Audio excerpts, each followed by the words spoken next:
My neighbor Shelley is maybe 23, 24. I've lived next door to her for about 2 years. She's the type of person who makes friends in the checkout line, you know? Loud laugh, always has something going on. We got along fine. She'd knock on my door sometimes, bring me food she made too much of, ask if I wanted to watch something. I liked her. I just never wanted to go to her parties. I'm introverted. I don't like crowds, don't like noise, don't like the whole production of being around people I don't know for hours. So every time she invited me, I said no. I'd hear the music through the wall, and honestly, that was enough for me. That Saturday, she texted me 3 times, then knocked twice. I had nothing going on. It was raining, cold for October, and I'd already eaten leftover pasta and was watching something I didn't even care about. She stood at my door and said, "Just for an hour. You don't even have to talk to anyone. Just come." I said yes. I don't know why exactly. Maybe I felt bad. Maybe I was bored in a way I wouldn't admit to myself. Either way, that's the second worst decision I've made, right behind dating Marcus, but that's a whole other thing. I walked in and immediately felt wrong. Not wrong like dangerous, just wrong, like I didn't belong here. The lights were low, maybe 15 people, music not too loud. Shelley hugged me like I'd just come back from war and handed me a drink. I don't even know what was in it. It was orange and sweet, and I had 2 of them standing near the kitchen because I didn't know where else to stand. Then she introduced me to this guy. I'm not going to use his real name, so I'll call him Derek. He was good looking, tall, well-dressed for a house party, the kind of guy who knows he's good looking without making it a whole thing. We talked for maybe 4 minutes. Nothing stuck out. He wasn't rude, wasn't pushy, just present, the way certain people are present in a room without doing anything in particular. I noticed him moving through the group a little while later, not mingling exactly, more deliberate than that. He'd stop at someone, there'd be a small hand movement, and then he'd move on. I watched him do it 3 or 4 times before I understood what I was seeing. He came to me, put something in my palm, small, white. I remember thinking I should just hold it and throw it away later.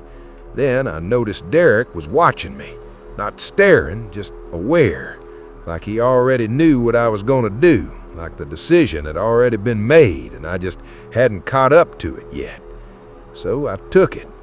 I think part of me wanted to feel less like I was standing in someone else's movie. I don't fully understand it even now. About 40 minutes later, I started feeling it. Everything slowed down and got too bright at the same time. My heart started going faster than it should have, like I'd been running, except I was just standing still holding a cup. My hands felt far away. Then the room did this thing where it tilted slightly, not spinning exactly, more like the floor had an opinion about where I was standing.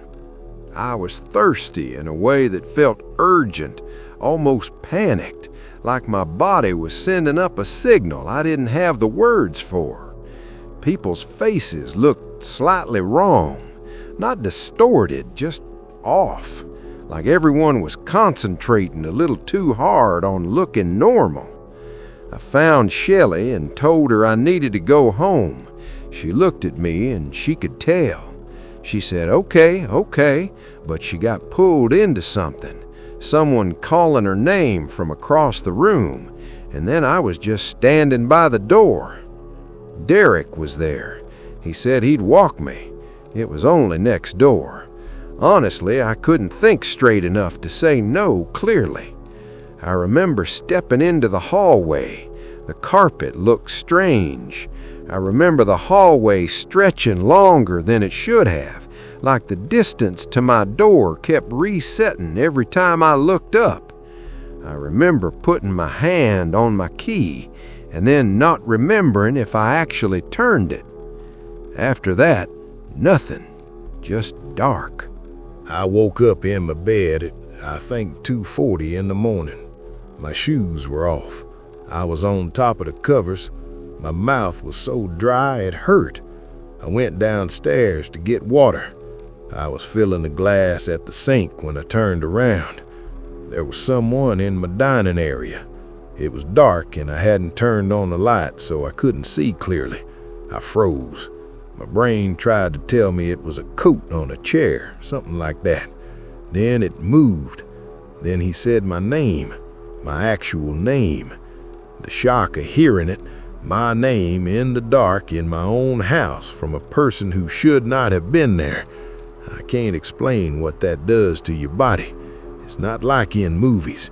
It's quieter, colder. It was Derek. He said, and I remember this exactly, Hey, I'm not trying to scare you. I just wanted to make sure you were okay. I was leaving. Then, before he walked to the door, he looked past me for a second. Not at me, past me, like he was checking the rest of the apartment, slowly. Then he turned, opened the front door, and left. I checked every room after that. Windows, closets, nothing. No one else. The door had been locked when I came downstairs. I'm almost certain. I always lock it. I called Shelley the next morning. She didn't know what I was talking about. She said Derek had stayed at the party after I left, that she'd seen him for at least another hour. She didn't seem worried about any of it.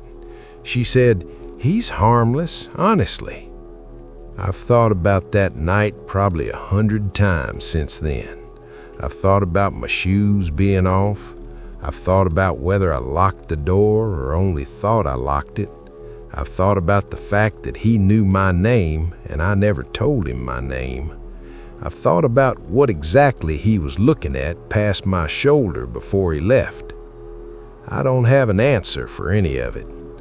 I don't go to Shelley's parties anymore.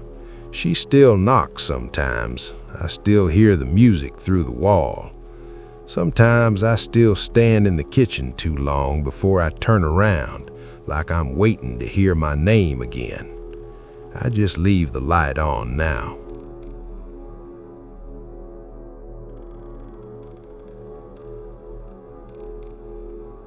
I moved into the apartment in late October.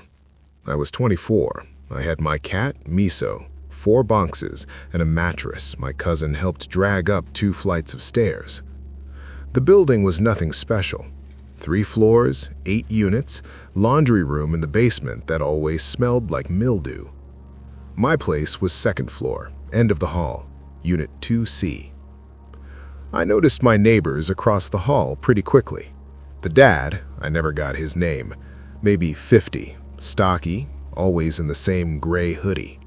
He had this quality that's hard to describe, just hollowed out, like something behind his eyes had stopped working a long time ago. He never initiated anything. When he did speak, it was 1 or 2 words, flat, and then done. The son was Tyler. He knocked on my door 2 days after I moved in to say hi. Friendly enough, a little too comfortable, the way he leaned against my doorframe like he'd already decided we were going to know each other. His car was a beat-up dark green Honda Civic with a crumpled rear panel, parked under my bedroom window every day. About 2 weeks in, he asked if I wanted to get food sometime. I said, "No, thank you." He said, "Sure," and walked off. Then he asked again the next week. I said no again. This happened maybe 5 times over 6 weeks, always casual, always like it was nothing. And I started quietly adjusting my habits, taking the far stairwell, checking the peephole before opening the door, not answering if I heard movement in the hall. You make those changes without fully admitting to yourself why you're making them. I walked to work most days, 1.5 miles, physical therapy clinic on Danner Street. Around mid-November, I started noticing the Honda on my route. Not following me, nothing that obvious, just parked on streets I walked, passing me going the other direction. Enough times that I felt it before I consciously registered it. I still hadn't told anyone. I kept deciding it wasn't quite enough to say out loud. Then one afternoon, I was coming up from the laundry room and the father was standing in the hallway outside his door, just standing there, not doing anything. As I walked past, he said without looking up, "Tyler thinks you're real pretty." Flat, like he was reading it off a list. I didn't respond. I went inside, locked the door, and stood there. I don't know why that landed harder than anything Tyler had done directly. It just did. It wasn't a warning or a joke. It was just information he was passing along, like that was a normal thing that happened in that apartment. The night Miso went missing was a Wednesday in mid-November. I got off work around 6, picked up a sandwich from the deli on Clover Street, came home. Upper 30s outside, already dark. I unlocked my door and she didn't come to greet me. 4 years, every single time, she was right there. I knew immediately. I checked everywhere. Under the bed, closets, behind the couch, under the radiator. Nothing. My bedroom window was cracked open 2 inches. The latch had never caught right. I'd kept meaning to fix it. But there's no fire escape on that side of the building, just a straight drop to the parking lot. And Miso was not a window cat, never once showed interest in it. I went across the hall and knocked. The father answered. I asked if either of them had seen a gray cat. He looked at me and said no. Started to close the door, and then I saw it. On the couch behind him, there was something gray and small, curled up against the armrest. It moved, just once, just slightly, and then went still. He closed the door before I could say anything.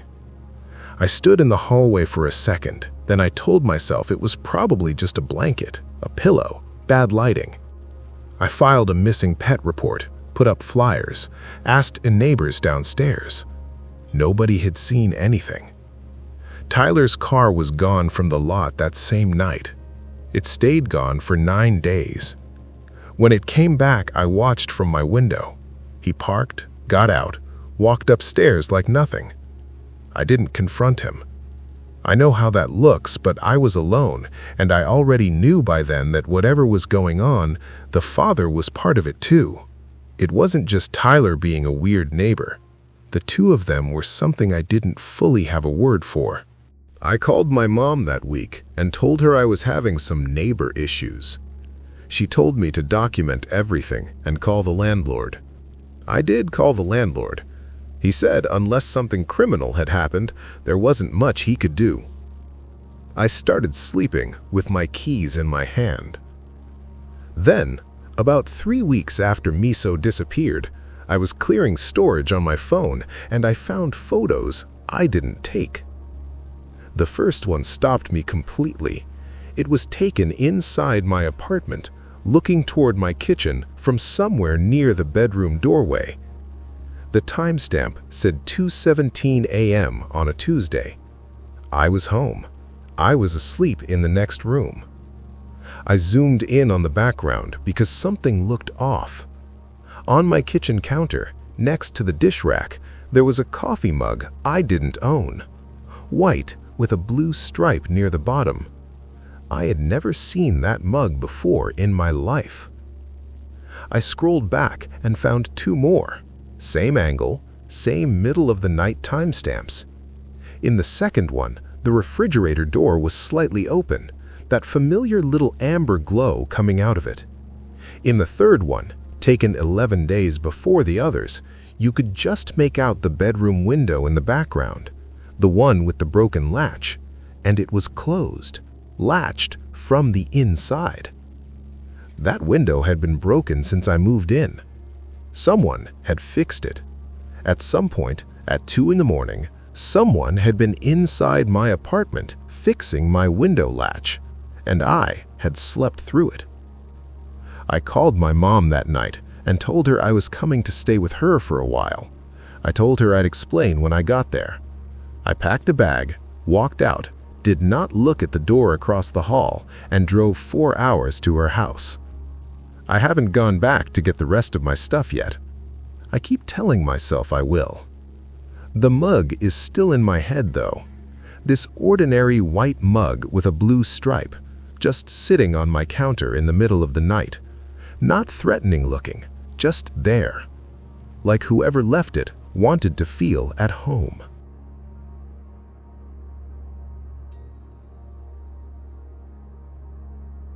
I moved into Linden Court in March.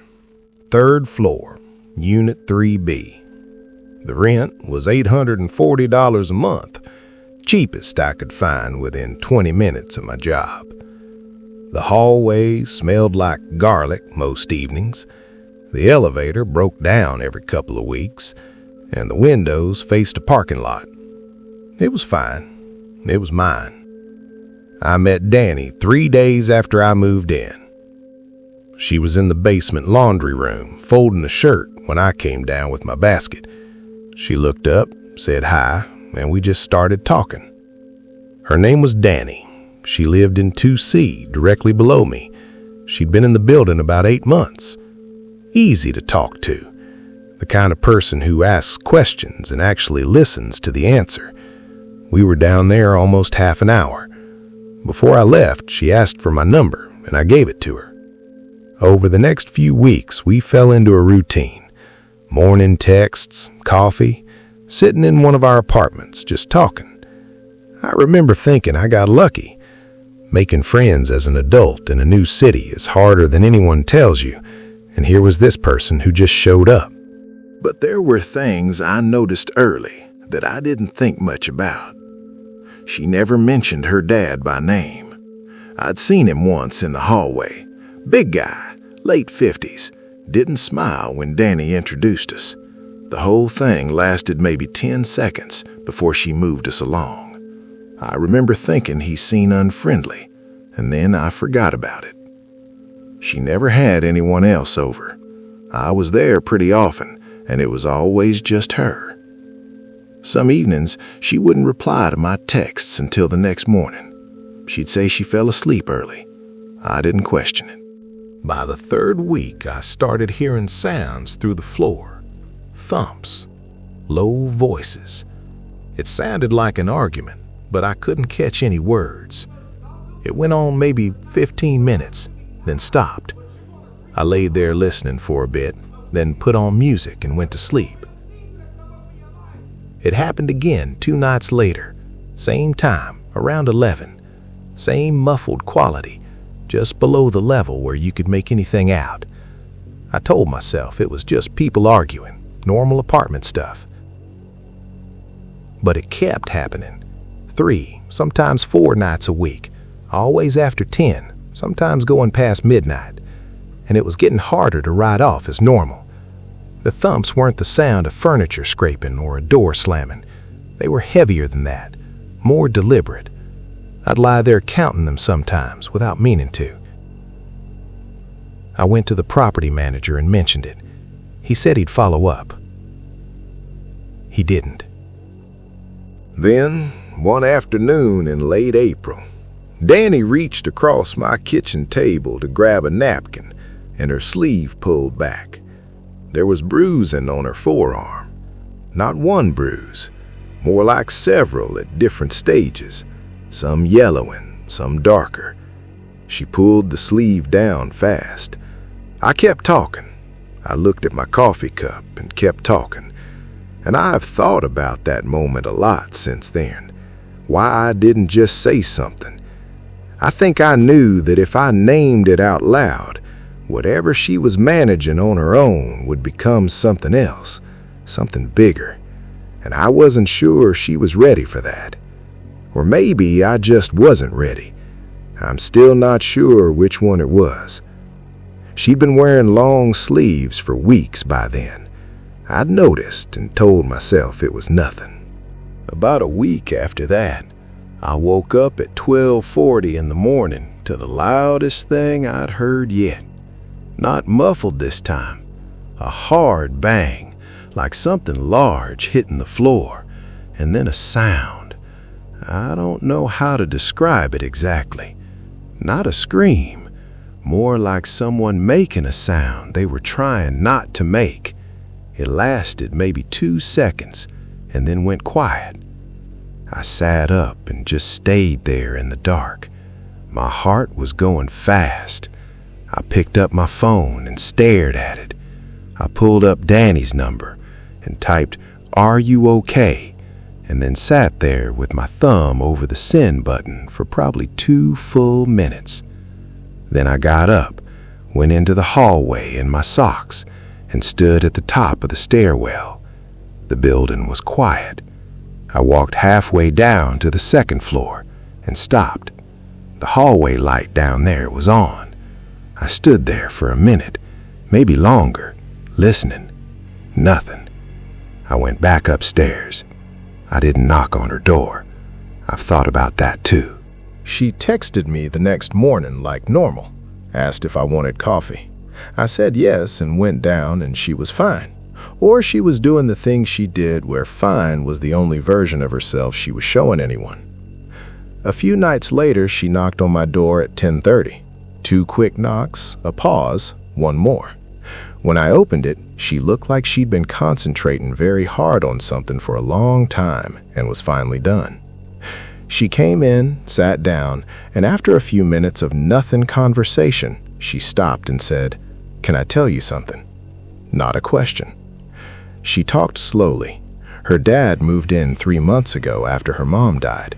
It had been happening since she was a kid, but it had gotten worse. She kept saying, "I know how it sounds." She wasn't crying, just talking in this flat, even voice, stopping occasionally, looking at her hands. She said most nights he'd come up after drinking. She didn't finish the sentence. She didn't need to. I asked if she wanted me to call someone. She said, "I don't know." Then after a moment, "Maybe." I called the non-emergency line after she went back downstairs. Told her first. She nodded and said, "Okay," in a way that I think meant, "Please do it, and I can't be the one to ask." An officer came the next day. Reports filed, statements given. Her dad was still in the building 2 weeks later. Process, timeline, these things take time. That's what the property manager said. Danny and I still talked, but something had shifted. She was quieter, stopped texting first. When I'd see her, there was something behind her eyes that hadn't been there before. Not sadness exactly, more like exhaustion that had been going on long enough that it stopped feeling like exhaustion and just became how she was. She moved out in June without telling me. I noticed her name was gone from the mailbox. I texted her. She never replied. I still live in 3B. The apartment below me has someone new now, a guy who works early and is never home. Most nights it's quiet. I think about that 2-minute window, me sitting on my bed in the dark with her name on my screen and my thumb just hovering there. The bang I heard, the sound underneath it. I sent the text eventually, but not until the next morning.